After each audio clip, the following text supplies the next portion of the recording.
Well, another perfect day for filming, but can you believe it? In less than a month, we're going to be in the garden. St. Patrick's Day is the official start of the season.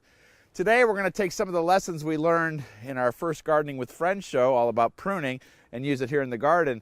I've got a flowering crabapple back here that I never really noticed until this big oak came down, and boy, it needs some work. But before we get to work, sharp tools are important. I always use this AccuSharp to sharpen things, but it doesn't work on this type of pruner. This is called a bypass pruner, meaning that the blades bypass each other.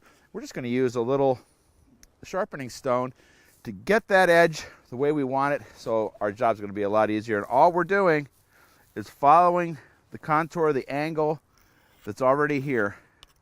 We got two sides. We got a rough side and a fine side, and we're just going to work on that blade until we got it the right sharpness. We'll spin it around a little bit and do the other side, and we'll have a nice sharp pruner.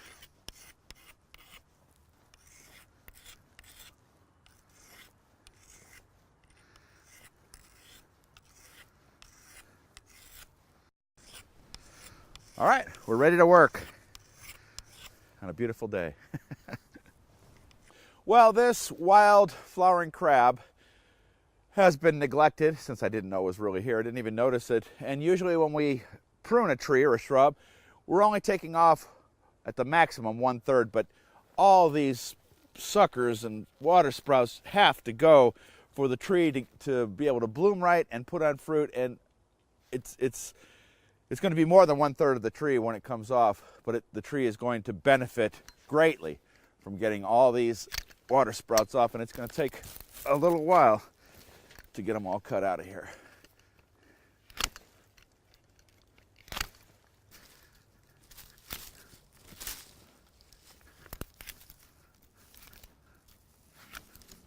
This is the perfect time of the year to be doing a job like this, when this tree is dormant, and I would never get to it once we get into the heat of battle here in the spring. And it feels so good to get this tree into shape. And it's going to take actually a couple seasons to really prune it the way I want to. Take your time whenever you're pruning. Take a look at it as we do it. Make sure you're not taking too much out, but I can see most of this stuff has to go.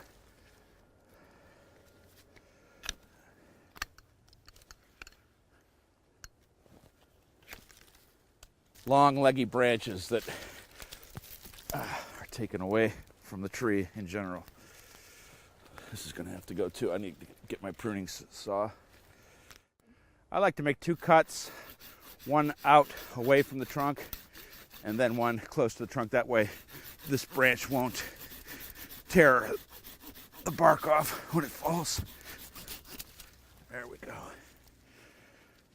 Okay, now I'll make my second cut.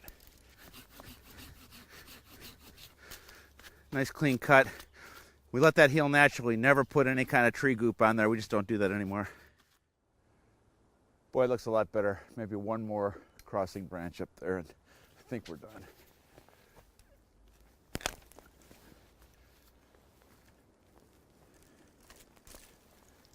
Well, I know this is really dramatic, but it had to be done. It's for the betterment of the tree. Now, this spring and summer, I'll be watching it, see where it's putting on growth. I'm going to fertilize it, and hopefully in a couple years we'll have a great blooming tree here. Now, meet me in the greenhouse. We're going to work on some other tools, get them in shape for the garden. Yeah, maybe one more. That little guy. And we're done, I hope. You know, somebody ought to clean this place up. We're going to have to get that done before we start seeds. I've been using this AccuSharp tool for 30 years, and anything, shovel, hoe, trowel like this that has a sharp edge, just running this along the edge will make your gardening job so much easier. And this is actually my grandparents' trowel, so I want to keep it in good shape by keeping it sharp